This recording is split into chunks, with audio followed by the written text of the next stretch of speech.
Mas Ari, kamu lagi belajar apa tuh Mas Ari? Lagi belajar subjek hukum internasional. Oh, emang kamu tahu subjek hukum internasional? Nggak tahu.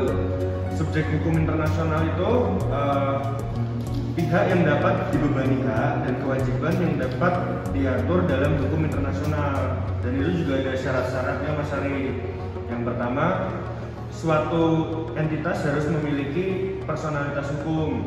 Terus yang kedua, memiliki beberapa kecakapan tertentu Mas Ari. Nah,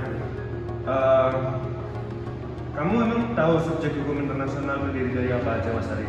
Tahu kalau subjek hukum internasional itu terdiri dari negara, organisasi internasional, palang merah internasional, tata suci Vatikan, pemberontak, dan individu. Oh, betul itu Mas Ari. Selanjutnya ada Tata Suci Vatikan. Vatikan adalah subjek hukum internasional karena diakui oleh negara-negara di dunia dan menjadi pihak pada perjanjian-perjanjian internasional dan anggota pada beberapa organisasi internasional. Tata Suci Vatikan merupakan suatu contoh dari suatu objek hukum internasional yang telah ada sejak dahulu kala. Hingga sekarang, Tata Suci Vatikan mempunyai perwakilan diplomatik di banyak ibu kota yang sejajar dengan wakil diplomat negara lain. Yang kelima adalah pemberontak. Kelompok pemberontak dapat menjadi subjek hukum internasional jika telah terorganisir, menaati hukum perang, memiliki wilayah yang dikuasai, memiliki kemampuan untuk mengadakan hubungan dengan negara lain, dapat menentukan nasibnya sendiri, menguasai sumber daya alam di wilayah yang dikuasainya, dan memilih sistem ekonomi, politik, dan sosial sendiri. Yang terakhir adalah individu. Individu merupakan subjek hukum internasional jika dalam tindakan yang dilakukannya memperoleh penilaian positif dan negatif sesuai dengan kehidupan masyarakat dunia. Hal ini diperkuat dengan Deklarasi Universal tentang Hak Asasi Manusia pada 10 Desember 1948 yang kemudian diikuti beberapa konvensi hak asasi manusia setelahnya. Jadi subjek hukum internasional itu terdiri dari yang pertama itu ada negara. Nah, negara itu merupakan subjek hukum internasional yang paling tua. Kenapa? Karena negara lah yang pertama-tama muncul sebagai subjek hukum internasional. Nah, negara juga merupakan subjek hukum internasional yang paling utama karena negara itu dapat mengadakan hubungan-hubungan hukum internasional dalam segala bidang dalam kehidupan masyarakatnya. Kualifikasi suatu negara sebagai subjek hukum internasional, yang pertama itu ada penduduk yang tetap, kedua itu ada wilayah yang pasti, lalu yang ketiga ada pemerintahan, dan yang terakhir itu ada kemampuan berhubungan dengan negara-negara lain. Lalu yang kedua ada organisasi internasional. Nah, organisasi internasional ini merupakan himpunan dari negara-negara dan merupakan subjek hukum buatan. Nah, organisasi internasional itu melaksanakan kehendak-kehendak negara-negara anggota yang dituangkan dalam suatu perjanjian internasional.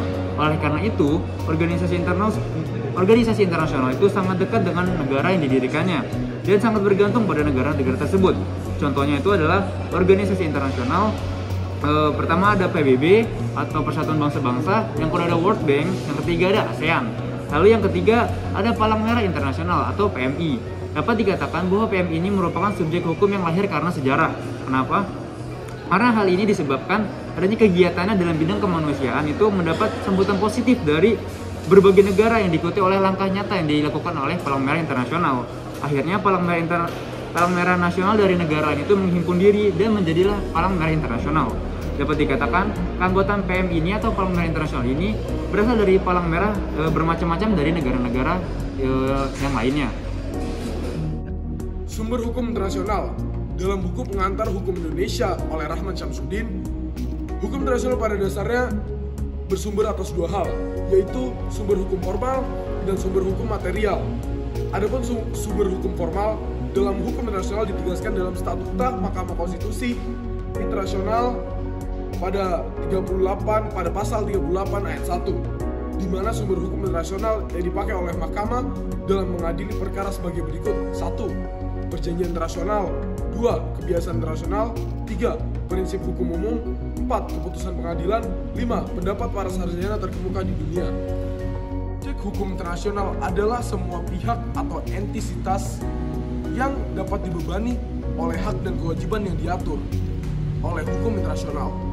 Hak dan kewajiban tersebut berasal dari semua ketentuan baik yang bersifat formal ataupun non-formal, dari perjanjian internasional ataupun dari kebiasaan internasional. Berdasarkan definisi subjek hukum internasional yang telah diuraikan di atas, maka dapat kita ketahui bahwa yang menjadi subjek hukum internasional meliputi 1. Negara yang berdaulat, 2. Organisasi internasional, 3.